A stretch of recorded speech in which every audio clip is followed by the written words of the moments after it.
Hello, I'm the real life fake wizard. You know, we keep hearing about and covering all these indie games that are crushing it in the marketplace lately, and that's pretty awesome. Slay the Spire 2, nice. It's really nice. great. I played Slay a little the bit of Spire that. 2, blowing away Bungie's marathon to the tune of hundreds of thousands of concurrent players, is a refreshing thing to see when you consider, oh, Slay the Spire is made by an indie team, and Bungie is a legacy corporation that's burned through most of their goodwill. But success stories like this are not common. Why are we in the indie Millennium space. Falcon? Yes, indies are winning, but not nearly to the extent we hear about. 70% of all indie games are actually commercial failures. Of the 30% that achieve some. But the thing is, we know this because, so here's the situation.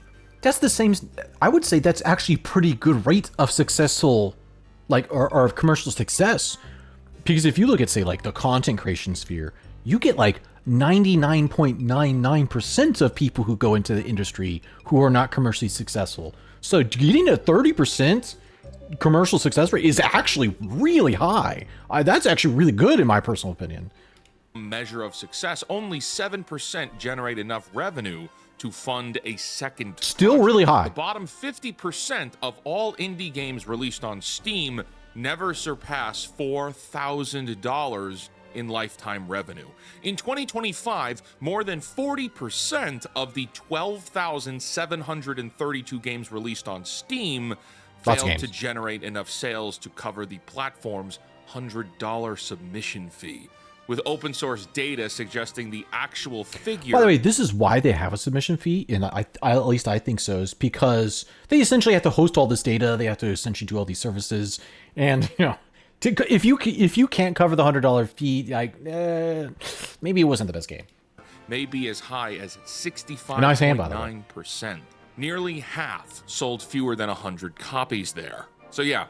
When you hear about Megabonk and Slay the Spire and Schedule 1, yes, some indies are crushing it, but only 8% of indie titles earned over $100,000. These are the numbers we don't talk about enough, and I think we should. The overwhelming majority of independent games fail, and that's not necessarily because the developers lack talent or quality or skills or that something dreadful might have went wrong. The conditions surrounding releasing an indie game are structurally hostile to success, and the reasons for failure usually fall into three categories. Okay, I'm Awareness, interested. Quality, and positioning. Having a problem in any one of these areas could mean the death of a project. In combination, yes, if your game has bad quality and it fails, what did you suspect? That's almost saying like if you ate bad food and it tasted bad, yes, of course. What is they talking about? they're nearly insurmountable without calculated planning and support. In an age where everyone is talking about indie gaming, it's important for both gamers and developers to understand why these games fail so that we can better work together to make sure that they don't. Today's indie game shoutout is Dun Jungle, a 2D action-packed roguelite about a monkey hero is this an ad? protecting the jungle from the rise. I mean, if this is not an ad, more power to it, and that's really cool Explore to do kind of like a shout out. But if it fight weird is enemies an ad, I would like to know. With lots of weapons and relics you can combine for an awesome experience every turn. Explore, fight, die, and repeat. To learn more about this and hundreds of other indie games, visit our free indie game discovery network, fakeportal.com, okay, it doesn't, or scan the QR code on your screen. It doesn't sound exactly like an ad, unless it's a self-plug. The largest barrier to indie game success is that no one knows the game exists. Gamer awareness is difficult to foster. By the way, that is the same situation with almost anything. I feel like this guy is saying, perhaps these are talking points that people haven't really thought about before, but awareness and like is of course a problem. What do you think all of content creation is? I guarantee you there's tons of content creators out there that you would enjoy, but because you don't know they exist, you don't. And that's just how the game goes. That's why it's always an uphill battle to get aware. That's the momentum that you need to essentially be more successful.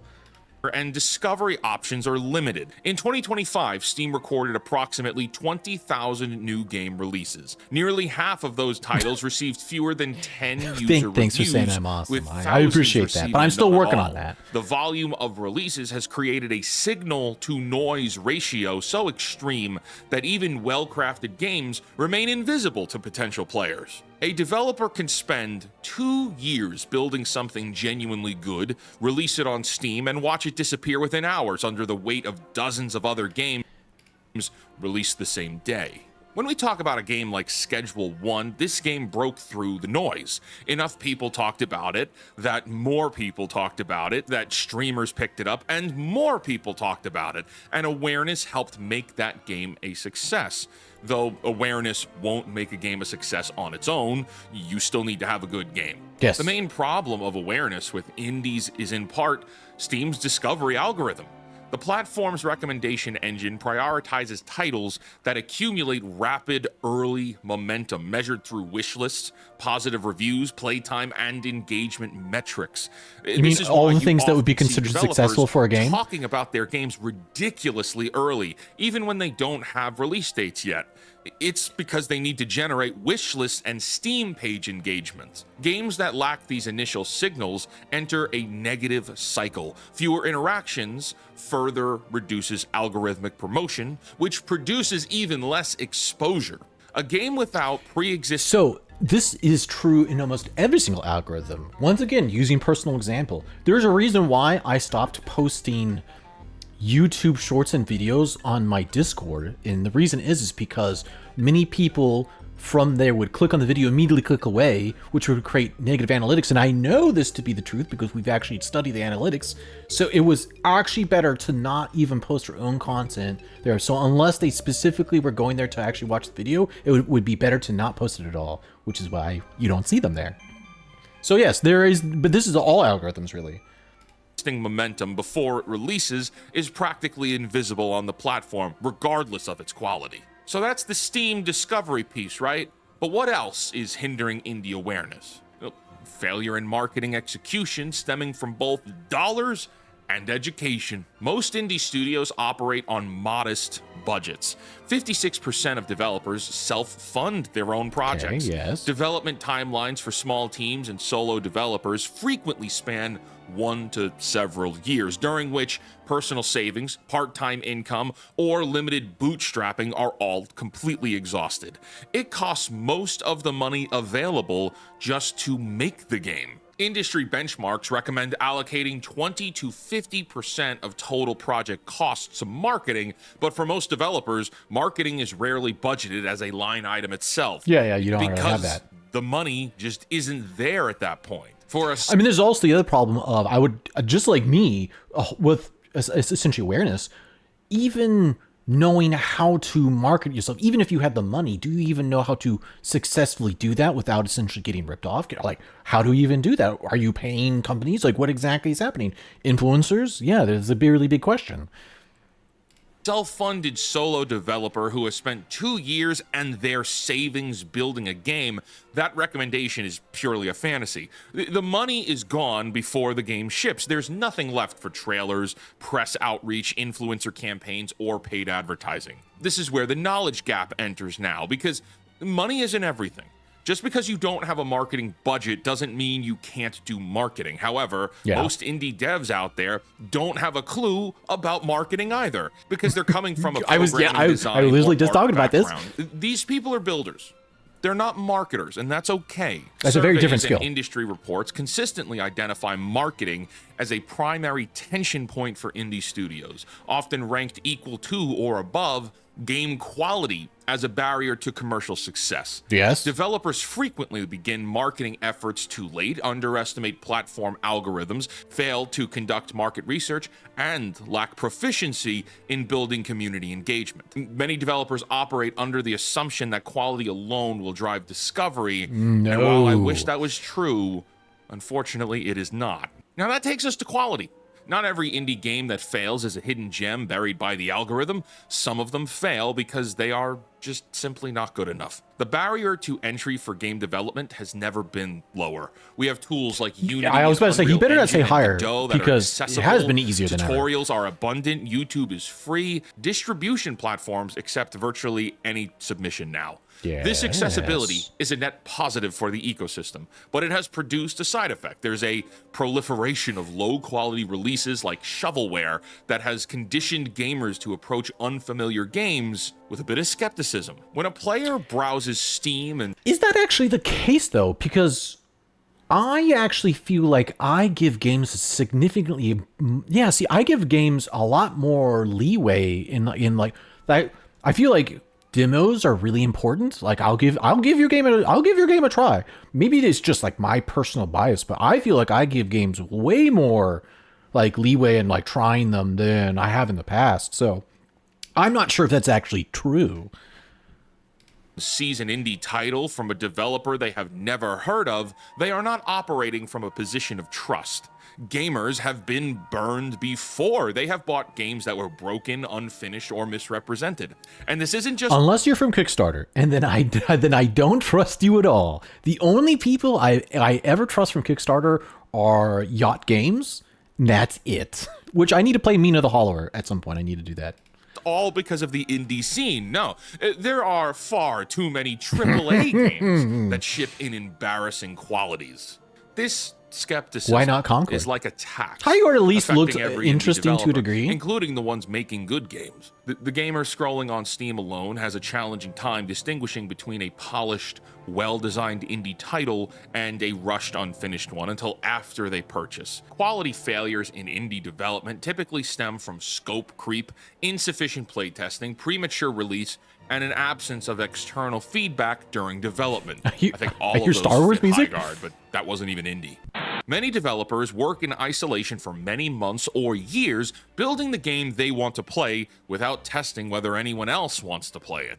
The game might ship with technical issues, unclear mechanics, or a visual presentation that does not communicate its value. Poor execution is distinct from poor ideas. Many indie games that fail in the quality aspect is usually because the execution did not meet the standard required by gamers to compete for attention in an already flooded market with tens of thousands of alternatives. Positioning is the least discussed. Yes, the whole entire thing when he's talking about quality, I kind of agree with you, Zayla. I feel like he's actually kind of making the problem bigger because I think it's better than ever to be an indie. Maybe I'm crazy, but when we were literally talking about before, having a 7% success rate is actually quite high in the whole entire entertainment industry. I think it's been better than ever. The whole entire idea that people say that they put their savings to, dude, people do that all the time. What do you think the indie VTuber who is, coming into the industry, do you think they were sponsored in some way?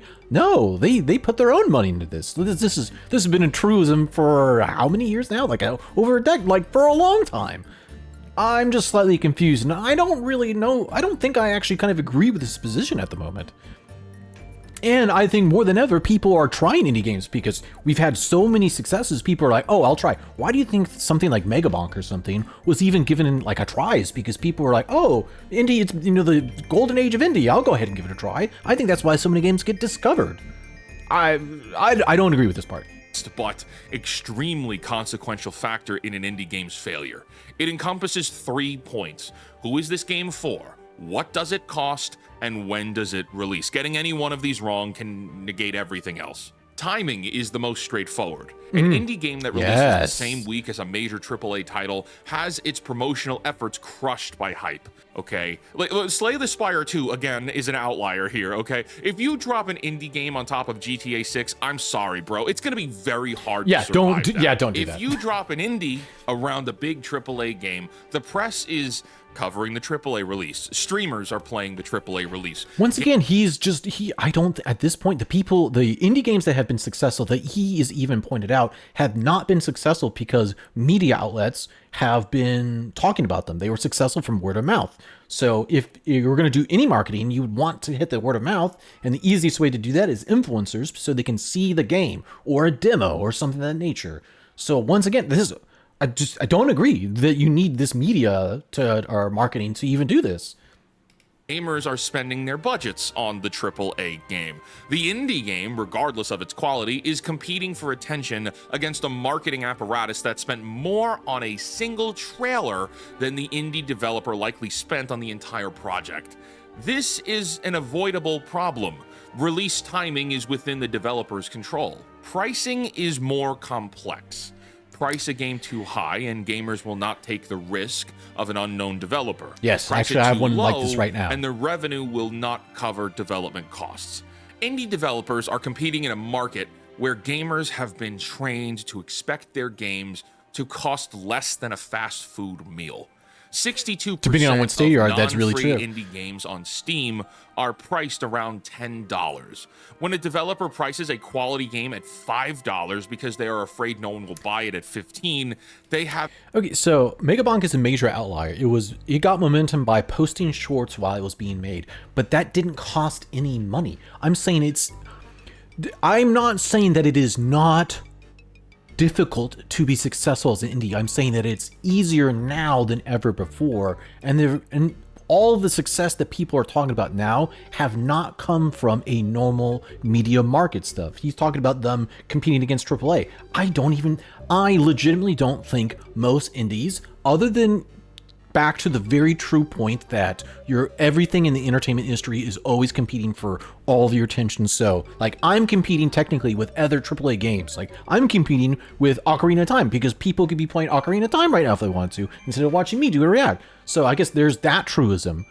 But I don't think the normal gamer is sitting here and comparing an indie game to a AAA game and like saying, oh, this is what I'm going to do. The only time that happens is when the cost for this indie title starts to creep up to, I think like $30, $40. People start like, oh, what am I going to be doing? Blah, blah.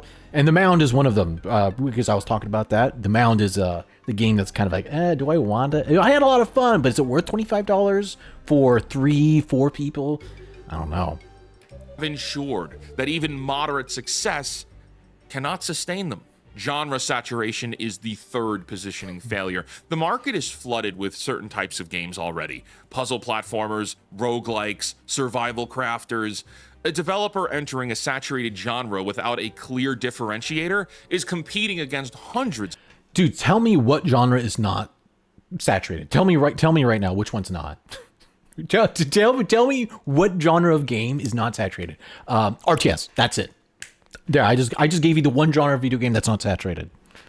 Of existing titles with established audiences and algorithmic momentum. Part 2. What can be done? The structural problems facing Grand indie Strategy? developers are not going away, There's and in like- a lot of ways, there's a few they're getting titles more there, I feel challenging. like. Steam is not going to Civilization, release Age of fewer Age of games. Empires. Algorithms are not going to Total be War? more generous to unknown titles. Gamers are not going to stop being skeptical of unfamiliar developers. The market conditions are the market conditions. The question is, what can be built within those conditions to give independent developers a better chance? Well, awareness requires infrastructure. The core awareness problem is that indie games are competing for visibility on platforms designed talking to your microphone, reward man. titles that already have visibility. For a game with no pre-existing audience, the platform is not a discovery tool. What indie developers need is discovery infrastructure that exists outside the algorithmic ecosystem. Dedicated spaces where indie games are not buried under AAA releases, where gamers looking for something new can browse a curated selection of independent titles. And I think there should be tons of these available, sure, but until If you're that about to plug your happens, own I built platform- one called Fake Portal. I'm a fake. Wow, I saw that coming from a mile away. So yeah, go plug your thing. No, you deserve it. It's your video. Plug it. Wizard, and here's a Fake Portal. Fake Portal is a free, ad-free online directory and discovery network exclusively for independent video games. The platform currently hosts over 900 titles categorized by genre, platform, release status, and plenty of other filters. Developers and/or gamers can submit games directly through a free form. Well, by the way, here I want to go back like a couple seconds. What's this? Filters. Developers I actually have Matt's Hidden Cats. I actually like that one. That one's a fun one, by the way. and/or gamers can submit games directly through a free form. Our entire operation is self-funded and designed to Really? solve a I'm so specific surprised by problem, giving indie developers a dedicated, algorithmically neutral space where their games can be found by people who are actively looking for them. I also want to say Fake Portal isn't like 100% complete. It's very much living and breathing, and it's operational, and you'll find a lot of banger games on there, but we're still adding and refining lots of other aspects to the site. You'll notice that in every one of my videos, I have a question. What does he mean by algorithmically neutral? What does that mean? Does that mean just the games that have the most views, plays, purchases, right? Just like, what does that mean? Or is it just by release date? Like, what? I'm not. What is it? What does he mean by that? that opens with an indie game shout out. Those are all games chosen at random and found on Fake Portal. And to be clear, we are not trying to replace something like Steam, okay? There is no store on Fake Portal. We're not selling games. We're just helping people find them. Maybe you can't pay. This Can you pay to platform be on the provides front a layer page on of Steam? discovery infrastructure that did not. I mean, I guess that makes previously sense. I guess exist that's for marketing, developers right? Like if you who pay Steam, perhaps can't afford that'd be paid expensive, by the advertising, way. do not have publisher support, and do not know how to navigate platform algorithms. Think of this like one tool in a toolbox that needs to be a lot larger. Digital discovery is something we think is necessary. I mean, we know it's necessary, but more can be done. There is a dimension of indie game promotion that cannot be replicated through a storefront listing or a social media post, and that is putting that game in front of a human being and watching them play it. The developer sees what confuses the player, and the player sees the developer's passion for what they built. These are interactions that just don't happen anymore. You mean playtesting? In-person interaction you can- builds the kind of trust and word of mouth that no algorithm can generate. This summer, at the Southeast Game Exchange in Greenville, South Carolina, July 17th through 19th, we are building something specifically to address this. And this year, that I've happened. partnered with them and their team to host That's done. the Fake By the way, Portal hope it went Indie well. Game Circuit, where we are inviting Is this- indie developers to come showcase their games directly to the public. Are you good with your plug? You've Developers been will doing this have for a little the bit. I opportunity mean, to demo I'm just their saying. games with attendees, receive real-time feedback, build Algorithm community means tailored for you. connection, That's not and true, compete actually. for awards. No. We're gonna have no. lots of awards for developers. And if you're not a developer and just want to play some games, there will be some Algorithms awesome have their prizes for own the gamers too. goals, Right essentially. now, we are still accepting applications, but slots are limited. There is a form link attached to this video in the comments and in the description. By the way, If I'll be you're a linking this developer, video. Sign up and join us. If you're just a gamer, come join us at the event. I'll be there, and a lot of other creators you better have your will be beard. there I too. hope- But I better overall, see some the pictures with your problem beard. that we find in indie gaming is a structural problem. The solutions need to be structural too. Indie developers can improve their marketing. They can learn to build wish lists. They can time their releases better. They can price their games appropriately. All of that Okay, helps, and yes. all of that is within their control. But the structural reality is that the market releases 20,000 games a year on a single platform, and the vast majority This looks of like a people Venture Quest, building actually, by these the way. games do not have the resource or the training to compete for attention against that volume. I believe that with dedicated discovery platforms that serve the indie ecosystem specifically, live events that give developers affordable access to real audiences, The thing is, I don't think it takes that much money to get feedback from people. So like, I mean, I guess maybe it does. Maybe I'm crazy, but I'm like, I feel like if you are on Steam, so I guess you would have already had to do the submission fee of $100. If you're on Steam and you release a demo and you get people who play your demo, you're gonna get feedback, right? I played The Mound. I know Jammies and Rofo, yeah, we all did, and we all had feedback. I don't think it's impossible. I don't know if this is like, I'm not saying this is bad. I'm just saying I'm not sure this is even necessary, though. I think people do get feedback. I think if you're a developer and you never put out a demo, you never go get playtesters, you never, even ROM hacks for, say, Super Mario World, they have playtesters. I think it's very possible to get playtesters for your game, even if it's like a friend or something. No, okay, just don't do it through Discord because that seems like a scam. You should have some type of system. Please do that. Please don't send an EXE through Discord. That's not gonna work. and a little extra interaction in the gamer community can help alleviate a lot of these problems. Developers, I would implore you to dig your heels in and interact with the community as a gamer also. Too often we see developers and creators speaking down to the gaming community as if they're better than them or that they have some kind of moral authority over them. That doesn't work nearly as much as you think. In fact, it doesn't work at all anymore. I understand that everything I'm saying here isn't the be-all, end-all of indie game marketing solutions, but I've got 3 recommendations for you for now, right? Put your game on Fake Portal, come see us at the Game Exchange, and start integrating into gaming communities. For the rest of the gamers and non-gamers watching, support these people when they come to you. Do not brush these developers off. Give them a chance. You'd be surprised how far an encouraging word can propel someone forward in their journey. If we actively, consciously try working together better, we all win. We'll get better games, and we'll get more of them. Until next time, create, innovate, inspire others to do so as well, and for the love of God, cancel Disney Plus. Okay, I mean, here, let me move myself. At the end of the day, I guess it's still a good video. I personally, maybe I haven't seen the analytics. I'm gonna assume they've seen the analytics, and what they're saying comes from a place of like knowledge. So in that regard, cool. Once again, also, I love these type of videos because it actually makes me think, I'm like, hey, let me, not pontificate, what's the word? It starts a discussion around indie games. But I think that's why I, even on like a past thing when we watched Freakazoid, I was actually very hopeful for the game industry. And when there was a lot of problems here, I'm sure everything can always be better. But I think it was actually pretty good for indie developers. I don't know, maybe I'm crazy.